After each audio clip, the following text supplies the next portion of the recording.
Hello and welcome to the London Car Alarm Company. Today we've fitted a category 2 transponder based immobilizer on this Lexus UX hybrid.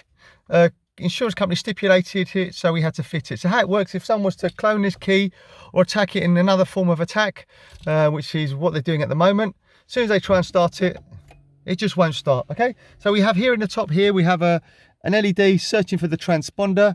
So basically, as soon as it actually finds the transponder, it will actually allow us to start the vehicle. So the system is now disarmed, it's found the transponder, ignition's on, and we just start the vehicle. Okay, really simple, really straightforward to use. As soon as I turn the ignition off, the LED will stay static for about 30 seconds, and then if you watch carefully, after about 30 seconds, it will actually start to flash. It means the system is inactive. Okay,